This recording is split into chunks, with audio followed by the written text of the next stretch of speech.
Hello, welcome to the Daily Devotion. I'm Kathy Morris, pastor of the Dixon United Methodist Church.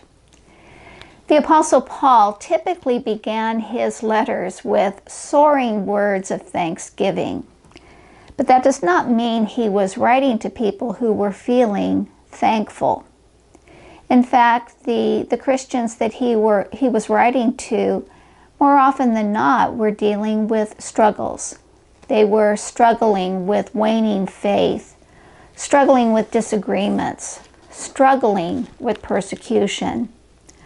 Paul does not ignore the struggles. In fact, he names them. He names them, and yet he continues to give thanks. We see an example of this in his second letter to the Thessalonians, chapter 1, verses 2 through 4. And I'm reading from the New Revised Standard Version. Grace to you, and peace from God our Father and the Lord Jesus Christ.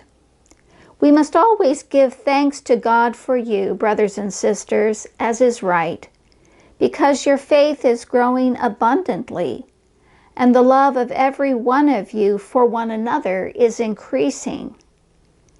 Therefore, we ourselves boast of you among the churches of God for your steadfastness and faith during all your persecutions and afflictions that you are enduring.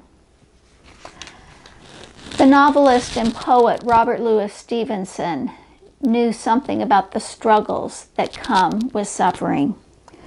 He contracted tuberculosis and he died in his early 40s.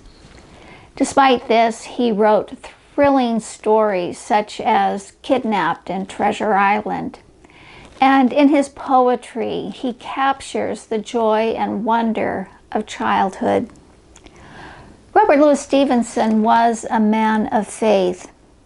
He wrote a prayer that brings together the reality of struggle with a steadfast commitment to live a life of thankfulness. We thank thee, Lord, for the glory of the late days and the excellent face of thy Son. We thank thee for good news received. We thank thee for the pleasures we have enjoyed and for those we have been able to confer. And now, when clouds gather and rain impends over forest and our house, permit us not to be cast down. Let us not lose the savor of past mercies and past pleasures, but like the voice of a bird singing in the rain, let grateful memories survive in the hour of darkness. Let grateful memories survive in the hour of darkness.